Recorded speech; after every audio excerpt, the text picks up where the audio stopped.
À Mont-de-Marsan, le soir de Noël, un couple homosexuel a été insulté et passé à tabac. Les deux hommes souffrent de multiples fractures. Une attaque à caractère homophobe loin d'être isolée. Ces dernières années, les guet-apens sur les sites de rencontres se sont multipliés. Guillaume Chiez et Alexandre Godin ont rencontré plusieurs victimes qui ont accepté de leur raconter leur histoire. Il a choisi de témoigner anonymement. Plus d'un an après les faits, Fabien craint toujours des représailles de ses agresseurs. Je ne les ai pas entendus arriver derrière moi, mais ils m'ont fait une balayette et je suis tombé au sol.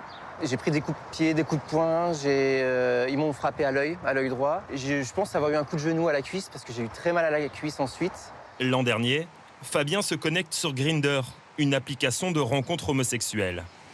Après plusieurs jours de discussion avec un homme, il décide de le retrouver. Il a proposé que je le rejoigne dans ce quartier ici, qui est un quartier pavillonnaire tranquille. Il y a 3 individus qui sont arrivés de ce petit embranchement là, qui est un embranchement piéton, habillés en noir, avec des chaussures noires, jogging noir, sweatshirt noir. J'ai eu le temps de marcher un peu et en plein milieu de la rue, sans que je m'en rende compte, il y en a qui m'avaient déjà rattrapé. Fabien subit un déferlement de violence.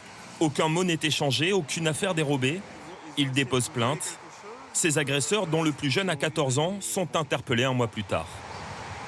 J'ai eu 5 jours d'ITT, j'ai eu un œil au beurre noir qui a duré 15 jours. Et il y a aussi un aspect psychologique.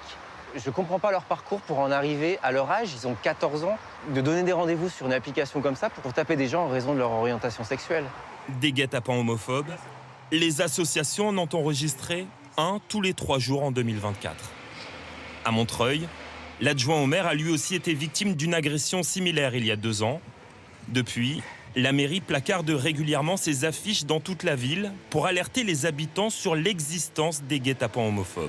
On est la première ville à mettre en place ce type de campagne. Il y a un double objectif, c'est d'une part prévenir, donc sensibiliser les personnes en indiquant que ça existe, en donnant quelques conseils. Et par ailleurs, c'est aussi de dire que la honte doit changer de camp et donner des conseils aux personnes pour aller déposer plainte, se faire assister si elles ont besoin juridiquement. Aujourd'hui, à peine une victime sur 4 dépose plainte.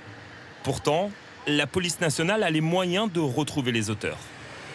On n'est jamais complètement anonyme derrière un écran. Au mieux, on a un pseudonymat qui peut être tout à fait levé par une enquête judiciaire, puisque nous pouvons requérir les opérateurs de manière à identifier notamment les adresses IP des auteurs. Des auteurs jeunes, souvent mineurs. Cet avocat en a défendu plusieurs.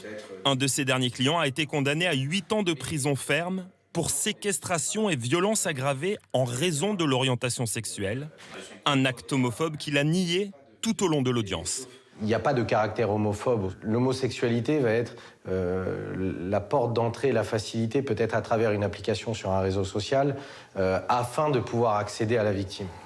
Des pièges tendus dans le seul but de voler les victimes. Faux, rétorquent les associations de défense des homosexuels. Elles réclament aujourd'hui que l'homophobie soit systématiquement reconnue dans ce genre d'agression. Quand on se fait passer pour un homosexuel et qu'on va agresser des homosexuels dans l'aspect la plus intime, puisqu'il s'agit de la sexualité de la personne, en se faisant passer pour un amant, pour un amoureux, etc., oui, c'est homophobe. Voilà. L'homophobie est une circonstance aggravante. Par exemple, pour une agression ayant entraîné une incapacité totale de travail supérieure à 8 jours, la peine maximale encourue passe de 3 à 5 ans de prison ferme.